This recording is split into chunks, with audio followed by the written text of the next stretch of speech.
Is Europe becoming the new haven for scientists and academics fleeing US universities? French President and European Commission President think so. At the Choose Europe for Science conference held at the Sorbonne University in Paris, the EU announced €500 million, around $568 million in incentives to attract international academics, especially from the United States.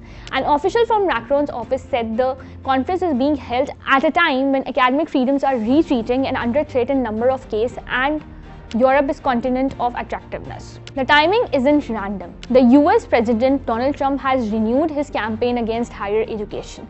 His administration has threatened to revoke tax-exempt statuses of universities like Harvard, frozen billions in federal funding, and push institutions to drop diversity, equity, and inclusion policies.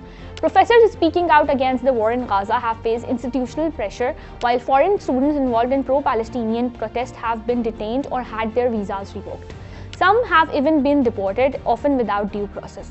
The Trump administration has also targeted research bodies like the National Science Foundation, proposing a $4.7 billion cut, more than half its annual budget.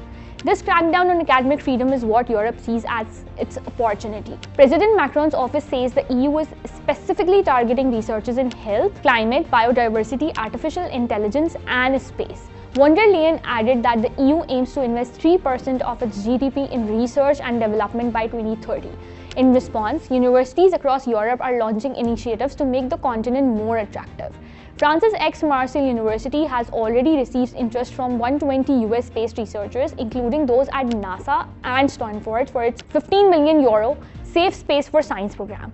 The European Research Council has doubled its relocation budget to €2 million per applicant. The UK is backing a similar scheme with £50 million to support US-based scientists. And in Germany, political leaders are planning to welcome up to 1,000 researchers.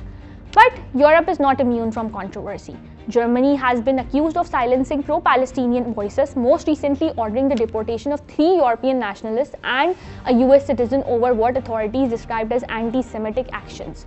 And can Europe realistically compete? In 2023, US invested around $940 billion in research and development, more than double the $381 billion EU did. Harvard's endowment alone is over $53 billion, while Oxford is just under $11 billion. Language barriers, unfamiliar employment laws, and lower research salaries are also deterrents. Still, supporters argue Europe's lower cost of living, public health care, and stronger social protections may offset the financial gap and offer a more stable environment for academic freedom. In Macron's word, the goal is to offer scientific asylum to researchers whose work is being stifled in the US. As the global landscape shifts, one thing is becoming clear. In the battle for brains, Europe is making a serious play.